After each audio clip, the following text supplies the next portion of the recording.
All right, so I want to talk about your ReadWorks assignment real quick. ReadWorks is something I really enjoy using because it helps students get exposed to a variety of stories and articles because you never know what's going to be on the leap. I'm assigning The Run at the beginning of the year, and this is a story that a lot of my students in previous years have enjoyed, but it's also slightly above where an average fifth grader is in terms of reading comprehension.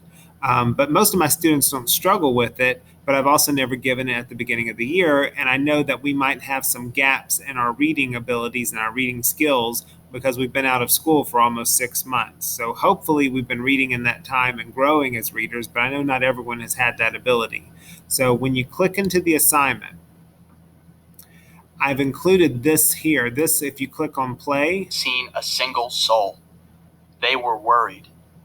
When they'd left the ranch, so that's someone who's narrating the story. So what you can do is you can follow along in the text as the story is read to you.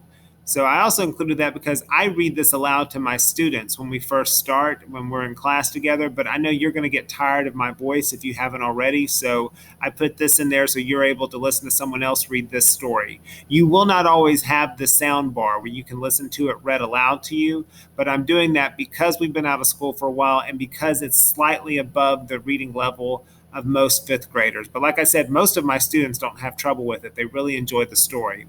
The other thing I want you to do is when you're doing this assignment is I want you to click this button here. And when you do that, you have the text on one side and your questions on the other. So you're able to scroll up and down to answer your questions, and you're able to look at the text.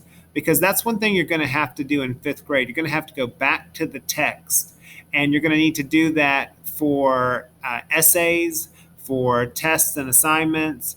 And the texts are designed that way. Nothing that you read in fifth grade and beyond is really meant for you to read one time and just absorb it. You're supposed to have to go back, whether it's for text based evidence, a direct quote that you can lift out and put in your writing, or to find the best evidence for your part A and B questions that you're going to see more and more on LEAP style testing. And the other reason I like this view is where you have the text and the question side by side is that's what it looks like on the LEAP, which you're going to take in the spring on a computer. And so I like this format because it gets you kind of in that mindset. You're used to having your article and you're used to having your questions side by side. The other thing, though, again, when you are doing assignments, fifth grade, sixth grade, seventh grade, you need to have the text and you need to have whatever your assignment is. If you're writing, you have the text in your notebook. If you're doing an essay on loose leaf paper, then you have your text and your piece of paper. If you're answering questions, then you have the text and you have the questions you're answering, having it side by side because you have to go back. And I find that a lot of times students don't want to go back. And having this computer view kind of gets you in that mode, especially for my virtual students, because if you're in the classroom, you're going to see that more. When I demonstrate writing or I demonstrate answering questions, the students see that I have the text and I have my questions or the text in my notebook, but you don't get to see that as much. But it's important for you to have that in your mind. I'm going to say this throughout the year. Go back to the text. Go back to the text. You read it through one time, but then you're going to have to go back to it in order to answer questions, especially to do the fill in the blank, to answer them fully. And I'm going to require text-based evidence, so you're going to have to pull a quote out to support your claims. But that's just one of the features I wanted you to see. You will not always have a narrator reading the text aloud to you, because one thing we need to do in fifth grade is start building our fluency skills. So sometimes you're going to have to read it on your own, but I wanted you to have that option, especially at the beginning of the year.